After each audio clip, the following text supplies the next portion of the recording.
নমস্কার বন্ধুরা, আইপিএল 2026 শুরু হতে আর মাত্র কয়েকটা দিন বাকি, আর ঠিক তার আগেই কলকাতা নাইট রাইডার্স শিবিরে বড়সড় এক ধাক্কা। আপনারা সবাই জানেন, এই মরশুমে কেকেআর তাদের বোলিং অ্যাটাক শক্তিশালী করতে 18 কোটি টাকা খরচ করে দলে নিয়েছিল শ্রীলঙ্কান বেবি মালিঙ্গা মাথিসা পাথিরানাকে।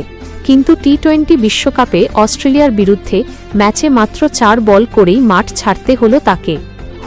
এখন প্রশ্ন হলো, পাথিরানা কি বিশ্বকাপ থেকে পুরোপুরি বাদ? আর সবথেকে বড় কথা, কেকেআর ফ্যানদের জন্য এটা কতটা ভয়ের খবর? তিনি কি আইপিএল খেলতে পারবেন? আজ বিস্তারিত আলোচনা করব এই ভিডিওতে। ভিডিওটা শেষ পর্যন্ত দেখুন, কারণ শেষে বলবো পাথিরানার বিকল্প হিসেবে কেকেআর কাদের দিকে নজর দিচ্ছে। কি হয়েছিল সেই ম্যাচে? ইনিংসের 3 নম্বর ওভার করতে আসেন পাথিরানা। প্রথম 3 বল করার পর চতুর্থ বলটি করার সময় হঠাৎই তার বাঁ পায়ের হ্যামস্ট্রিং বা কাফ মাসলে টান লাগে। তিনি যন্ত্রণায় মাঠেই বসে পড়েন। ফিজিও এসে পরীক্ষা করার পর দেখা যায় তিনি আর বোলিং করার অবস্থায় নেই। পরিসংখ্যান, পাথিরানা মাত্র 4 বল করে 3 রান দিয়েছিলেন। এরপর দাসুন সানাকা তার ওভার শেষ করেন। শ্রীলঙ্কান ক্যাম্প থেকে খবর আসছে পাথিরানার এই চোট বেশ গুরুতর হতে পারে।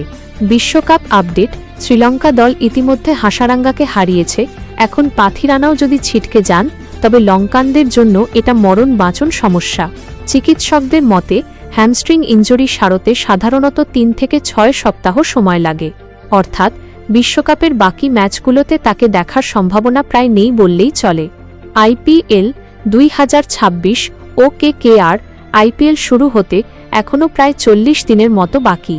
কেকেআর ফ্যানদের জন্য ভালো খবর বলতে এটাই যে হাতে কিছুটা সময় আছে। কিন্তু মনে রাখবেন, পাথিরানার বোলিং অ্যাকশন অনেক বেশি স্ট্রেসফুল। তাই দ্রুত সুস্থ হয়ে ফিরলেও ম্যাচে রিদম পেতে তার সময় লাগবে। মুস্তাফিজুর রহমানকে ছেড়ে দেওয়ার পর পাথিরানাই ছিল কেকেআর এর একমাত্র বিদেশি পেসার। এই চোট কেকেআর ম্যানেজমেন্টের কপালে চিন্তার ভাঁজ ফেলেছে। কেকেআর এর কেন দুশ্চিন্তা? কেকেআর এবার দেশি পেসারদের হর্ষিত রানা ওপর ভরসা করলেও ডেথ ওভারে পাথিরানার মতো ইয়র্কার স্পেশালিস্ট তাদের খুব দরকার ছিল। টাকার অঙ্ক, 18 কোটি টাকা দিয়ে কেনা একজন প্লেয়ার যদি মরশুমের শুরুতে না থাকে, তবে সেটা বিশাল আর্থিক ও কৌশলগত ক্ষতি। মুস্তাফিজুর ইস্যু, ভারত বাংলাদেশ রাজনৈতিক পরিস্থিতির কারণে মুস্তাফিজুর আগে থেকেই বাদ। এখন পাথিরানাও যদি না থাকেন, তবে কেকেআর এর হাতে কোনো অভিজ্ঞ বিদেশি ডেথ বোলার থাকবে না। পাথিরানার বিকল্প কারা হতে পারে? 1. ফজলাহ হক ফারুকি, ফাজাল হক ফারুকি, আফগান এই বাঁহাতি পেসার বর্তমানে দারুণ ফর্মে আছেন। তার ইয়র্কার এবং স্লোয়ার ডেথ ওভারে কার্যকরী হতে পারে। 2. লুক উড বা অন্য কোনো ইংলিশ পেসার যারা গতির সাথে সুইং করাতে পারেন। 3. নতুন কাউকে কি পাওয়া যাবে? যদি পাথিরানা পুরো আইপিএল থেকে ছিটকে যান, তবে তড়িঘড়ি করে রিপ্লেসমেন্ট খুঁজতে হবে। পাথিরানার ইনজুরি কেকেআর এর জন্য অশনি সংকেত।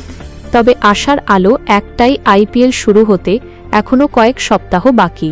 যদি এটি গ্রেড -1 টিয়ার হয়, তবে তিনি হয়তো আইপিএলের মাঝপথে যোগ দিতে পারবেন। কিন্তু গ্রেড -2 বা 3 হলে কেকেআরকে বিকল্প বোলারের কথা ভাবতেই হবে। আপনাদের কি মনে হয়, পাথিরানার জায়গায় কেকেআর এর কাকে নেওয়া উচিত? নাকি পাথিরানা সুস্থ হয়ে ফিরে এসে চ্যাম্পিয়ন করবেন? কমেন্টে জানান। ভিডিওটি ভালো লাগলে লাইক করুন এবং কেকেআর এর সব আপডেটের জন্য চ্যানেলটি সাবস্ক্রাইব করে রাখুন। জয় হিন্দ, জয় কেকেআর।